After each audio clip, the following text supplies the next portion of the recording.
Halo, nama saya Ardi. Kita lanjutkan soal nomor satunya dari tutorial bab 1, limit telaah konsep. Kali ini kita bahas subpoin G sampai K ya.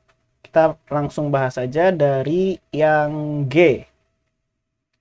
Garis X sama dengan 1 bukan asimtot tegak dari fungsi ini. Kalau kita mau dapat asimtot tegak, gitu ya. Coba kita notis ini. Asimtot tegak itu adalah limitnya, limit X menuju ke sesuatu gitu, sesuatunya misalnya A, lalu kita ambil fx, dia harus plus minus tak hingga ya, plus minus tak hingga itu. Jadi dari kanan maupun dari kiri, bisa jadi beda ya limit kiri dan limit kanannya. Jadi kita harus cek limit kirinya sama limit kanannya. Nah, oke, kalau gitu kita perlu cek limit X menuju 1 dari fungsi ini. Yaudah, kita cek limit X menuju 1 dari X minus 1 dibagi X kuadrat minus 1. Oke, ini kita lakukan langsung ya, karena kalau limitnya ada, berarti limit kiri dan limit kanannya sama. Berarti kita langsung aja limit X menuju 1 X minus 1 dibagi dengan X minus 1 dan X plus 1. Karena kita bisa faktorkan penyebutnya jadi selisih kuadrat. Ini kecoret dan ini kecoret. Jadi kita akan punya limit X menuju 1 dari 1 per X plus 1. Nah, ini akan sama dengan setengah. Oke, jadi limit kirinya setengah, limit kanannya setengah. Dan dia tidak sama dengan plus minus tak hingga. Jadi karena limit X menuju 1 dari fx itu tidak sama dengan plus minus tak hingga. Jadi ini yang menyebabkan dia bukan asimtot tegak. Oke, jika limit X menuju tak hingga fx sama dengan 2, maka salah satu asimtot, nah ini ya, tadi kan kita udah bahas asimtot tegak, sekarang asimtot datar. Asimtot datar itu ada dua. Ada dua limit yang harus kita cek ya. Yang pertama itu adalah limit X menuju tak hingga dari fx. Lalu yang kedua itu adalah limit X menuju minus tak hingga dari fx gitu. Jadi jika limit X menuju tak hingga fx sama dengan 2, maka salah satu asimtot datar ya, yang ini adalah datar, adalah garis. Nah, garisnya itu adalah hasilnya ini. Berarti dia adalah Y sama dengan 2. Itu untuk yang H. Oke, kita lanjutkan. Jika FC sama dengan 1 dan limit T menuju CFT sama dengan 1, maka F, nah ini definisi kontinu ya. Kontinu di C, itu ada dua syarat. Atau tiga ya kalau kita mau memisahkan limit kiri dan limit kanan. Jadi si FC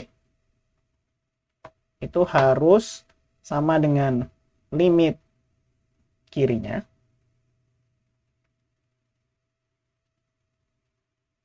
of T ya, limit kirinya, dan juga harus sama dengan limit kanannya.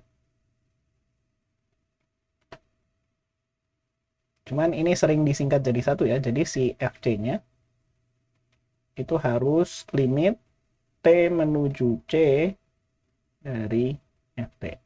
Ini dua hal yang menyatakan hal yang sama ya, dua kalimat berbeda yang menyatakan hal yang sama. Jadi kalau FC-nya sama dengan 1 dan limitnya ada dan nilainya 1, dan mereka kan sama kan ya, karena FC-nya 1, limitnya 1, berarti dia continue ya. Berarti dia continue di C. Itu adalah jawaban untuk yang I. Oke, misalkan F continue di mana-mana kecuali di X sama dengan 1. Tapi kita punya limit X menuju 1 Fx sama dengan 3. Ingat syarat continue. FC itu harus sama dengan limit X menuju C dari Fx ya.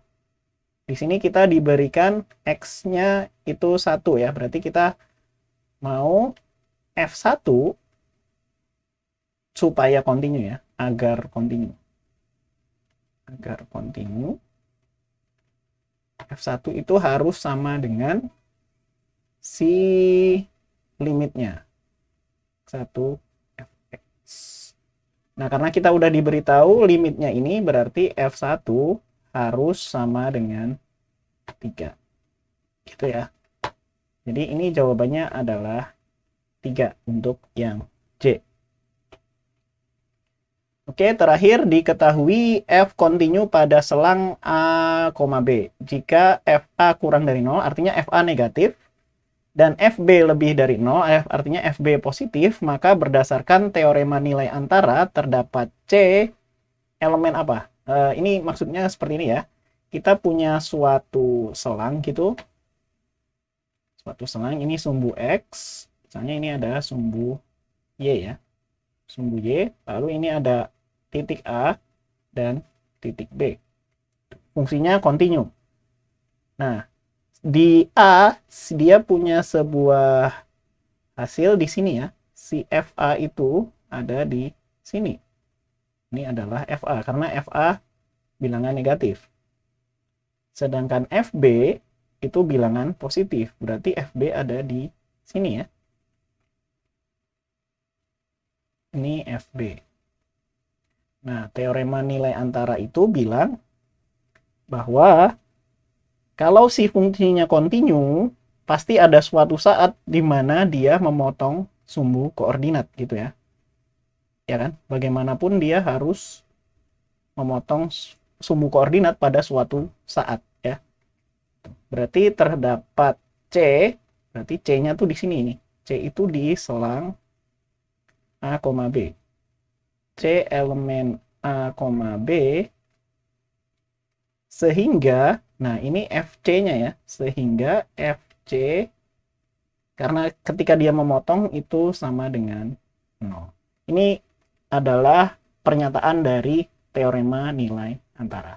Oke, rasanya udah semua. Terima kasih, sampai ketemu di video selanjutnya. Sampai jumpa.